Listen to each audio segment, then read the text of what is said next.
Is your partner dealing with an illness and you're struggling to navigate the emotional and the practical challenges? Today, we are diving into how to support a partner with an illness without losing yourself in the process, because love in sickness and in health requires a whole new level of commitment.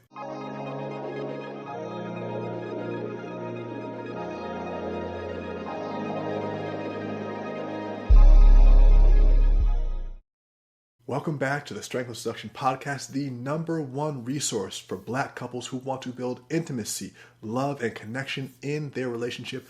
I'm your host, Daniel DiPiazza.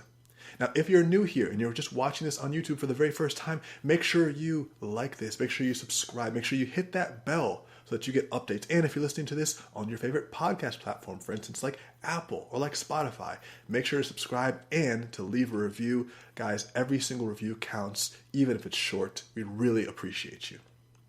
Now let's get into this topic. It's a little bit more serious today, but before we get started, let's acknowledge that dealing with an illness in a relationship is a sensitive and a complex issue. It's a journey that tests not just the person who's sick, but also the one who's caring for them. And today, we are going to explore some actionable ways to navigate this, okay? This is challenging terrain, and it really is something that you have to learn to deal with over time, but it can test the integrity of your relationship. So first is the importance of communication. First up, let's talk about the cornerstone in a relationship, which is communication, especially when you're dealing with an illness.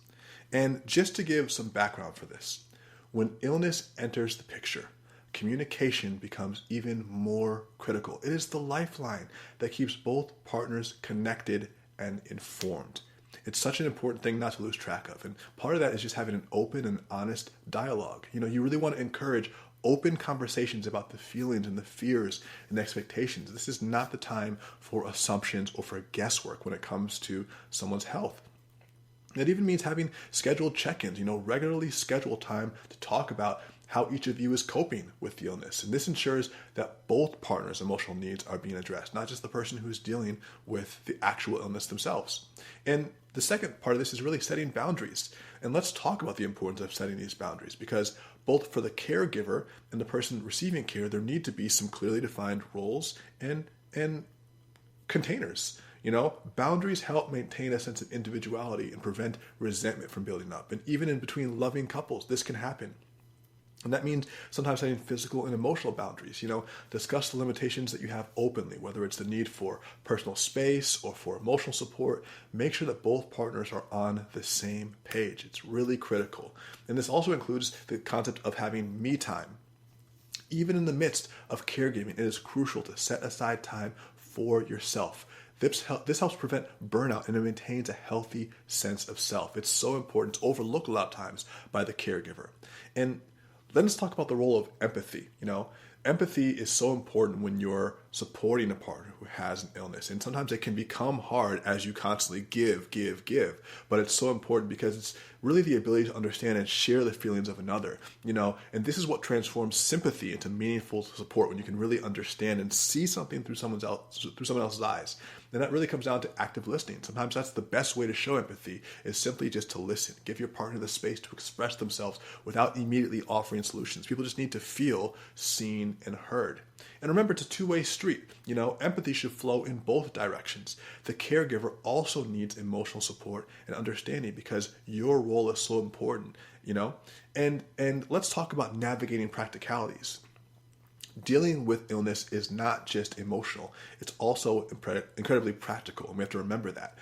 So just from medical appointments to medication schedules, the practical aspects can be overwhelming, and this is something that takes time to develop a relationship around. But you should take the team approach to this, taking these challenges and tackling them as a team, creating a shared calendar, dividing responsibilities, and keeping each other updated. It's not always going to be easy, but it can really help to heal the relationship if you guys are on the same page. Same thing with financial planning. Illness often brings financial strain, and we have to be proactive in discussing and planning for this aspect as well. And finally, let's talk about maintaining intimacy. This is something that when one partner is dealing with an illness can be very challenging to maintain. And that's because there are physical limitations that might change the dynamics of your intimate life, but they don't have to extinguish that spark. And that's really the important part of this. So that's the time for creative intimacy. Explore different ways to be intimate that are comfortable for both of you guys. This could be cuddling or hugging or holding hands or even just meaningful conversation, whatever is relevant to you guys at that time, whatever is doable. And maybe that even means making a date night adaptation. Date nights might look differently now, but they're still just as important. And so adapt them to fit your current reality, whatever that is, whether that's a movie night in bed or a simple home-cooked dinner, just something to show that you guys are still connected. And these are all the ways you can support a partner who has an illness as well. Support yourself. And if you loved today's video, make sure you like and subscribe on YouTube as well as your favorite podcast platform to make sure you get your weekly updates with tips to make your relationship happier, healthier, and more intimate. All the links are below in the video description or in our podcast notes. And of course, if you haven't already, please make sure you join our free newsletter at www.strengthofseduction.com and follow us on Instagram at Strength of Seduction. As always, I'm Daniel DiPiazza. That's it for today. Catch you next time. Peace.